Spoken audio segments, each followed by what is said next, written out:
Howdy folks, greetings from Yokohama. It is sunset on my last full day at CP Plus 2025. I'm going to make a quick video now. I don't want this to get really long and self-indulgent, but basically to take you through what I saw at the show, talk about some of my highlights, and please let me know, did I miss anything and what were the highlights and standouts for you guys.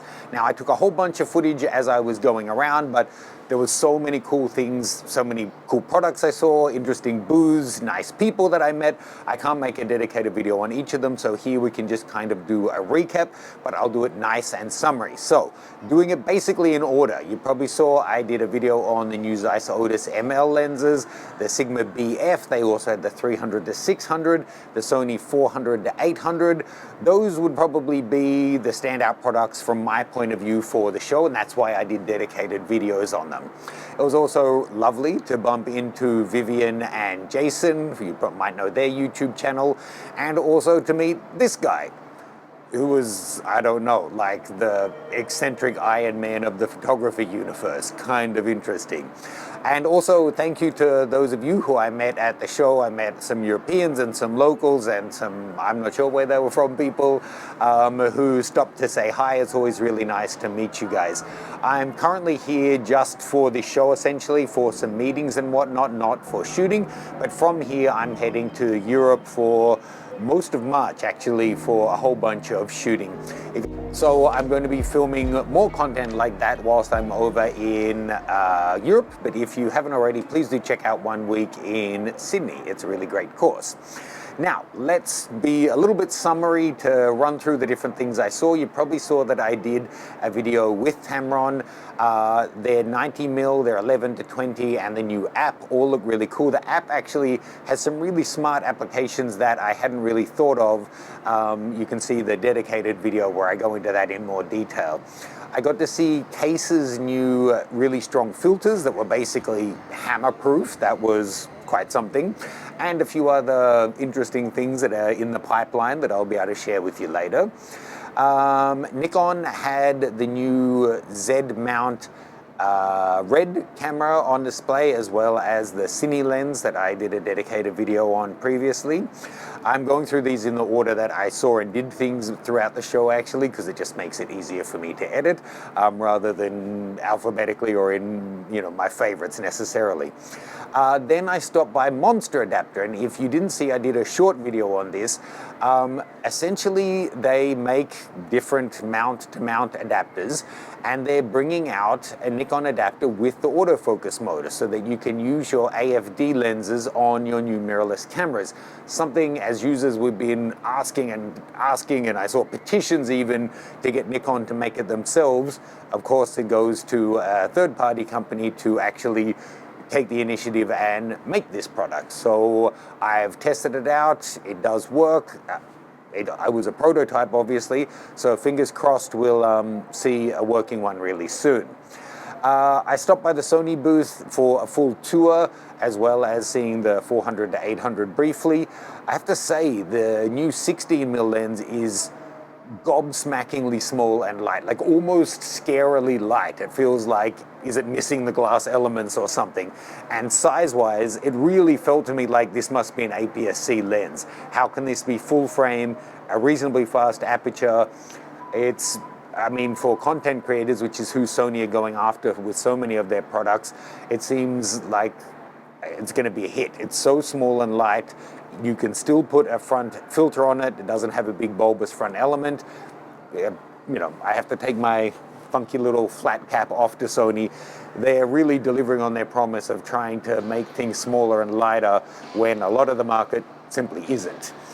I also saw a product that I'd never heard of before, but seems quite cool, the PDT FP1, basically a 5G transmitter that you can plug into your cameras to then get files off rather than doing an Ethernet into a computer, that kind of thing, if that's the kind of work you do, sports or news where you really need to get the files out quickly. That could be a really handy product. Also stopped by Hobo Light, I think they're now calling themselves Harlow. Thank you to the photographer who was very enthusiastic, who showed me around the different products. It was cool to see. To be honest, looking at the products, I thought just from press releases that maybe they were more about style than being functional, but the range has really grown out and it looks like there's some pretty cool products there, so I'd love to check them out further. I also stopped by Next Storage. You probably saw I've done videos with them in the past. They have great value for the speed, memory cards and also SSDs. The CF Association just yesterday announced the 800 speed spec for video cards, and they have one available today, which is the first CFA card certified to the standard. So right straight out of the blocks, right? They also have a new range of video cards that are 400 speed certified, and they go all the way up to 2,000 gigabyte for CFB and A. That was pretty cool. They also had some dances, like hip-hop dances and stuff. Let me just show a little bit of footage of that for you. You on my mind a lot. Don't need no time watch. I don't know how I got you in my pocket spot. Yeah, that's babe, need you every day. You like my oxygen. Actually, having said that, there was a bunch of different displays on different booths. So let me just give you a little montage of the different things that I saw over the 2 days.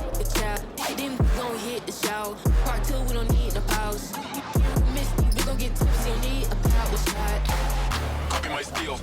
Face the fact that ain't no cap, I'm real. No cap, I'm real. The plastic bars from a copy my steel. Copy my steel. Face the fact that ain't no cap, I'm real. No cap, I'm real. 次をお楽しみいただけます。こちらは超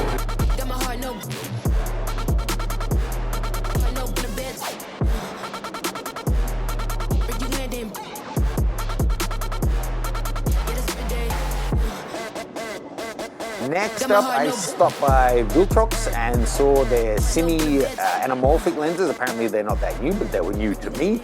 Also saw some of the new lab lenses they've got in the works and a new battery charger, which is pretty cool. It's like the Rode mic pack, that it's basically a battery pack and a container, so you charge it, and then for your Sony, Canon or Nikon batteries, when you finish shooting and you've killed the battery, you can take it out, put it into this little pack, and it'll recharge it in about 2 hours for you. So kind of handy if you're on an intensive day of shooting and away from charging, to be able to have them charging in your bag. That's quite nice, and not have to be plugging your camera in to a cable in the bag, which then could, the cable could get damaged.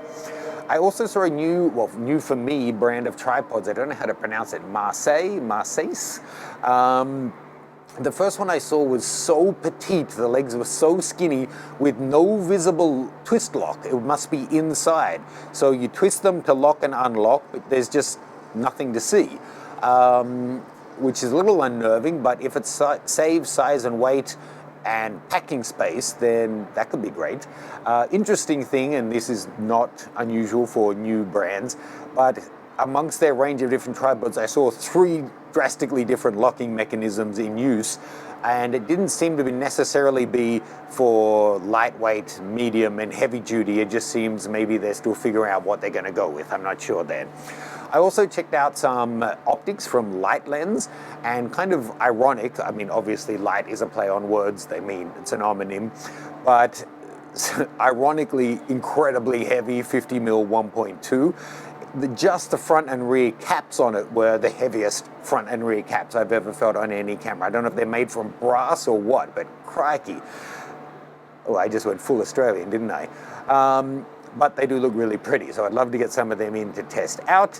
I saw Datacolor have a new light color meter, this little spaceship looking triangular device that will constantly read and update the temperature of the light, which then sends it to your smartphone so you can be updating your cameras and stuff in a situation like this. Oh, my background is out of light. Let me just drop my power a little bit. Oh, I'm dropping the color. Oh, this is why we need assistance.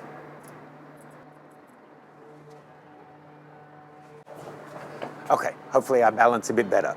I could use the Datacolor thing right now. Then I stopped by PGY Tech, actually with Vivian and Jason, to see their new roller, which looks very like a certain other brand's roller. Much of the PGY Tech brand products do, actually. but this one has built-in straps to be turned into a backpack. And I have to say, nothing against them per se, but having owned a low pro one back in the day, a convertible, my experience was that it adds bulk and weight that kind of is a lose-lose. Yes, if you really need both, then it's a win. But I found that when you go to roll it, the backpack thing, the straps are always getting caught, so you have to take the time to zip it all up properly, and then when you go to carry it, you're carrying an extra heavy bag. Or when you go to put it on your back, you've packed it heavy like a roller, and it's just back-breaking. So I don't know, I now like to keep my backpacks and rollers separate, but they did have some really nice everyday bags with like rope details that look quite nice. And finally, the Canon V1. I actually didn't join the really long line to check that one out because most of my audience are in North America, Europe, Australia, these places, and that camera's only coming out for Southeast Asia to begin with, so I skipped that one for now. I think that's pretty much it. The sun has set. I'm exhausted. These shows are great fun. It's always nice to reconnect with people you've met in the past.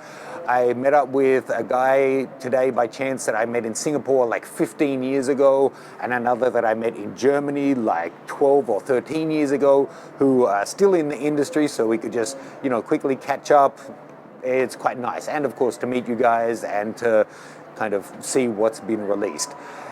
And this is also one of the few shows that's really close to where I'm living these days.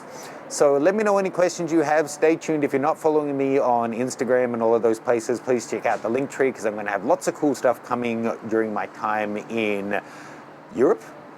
I'm quite exhausted, so I'm going to go back and continue editing until I pass out. Cheers, guys.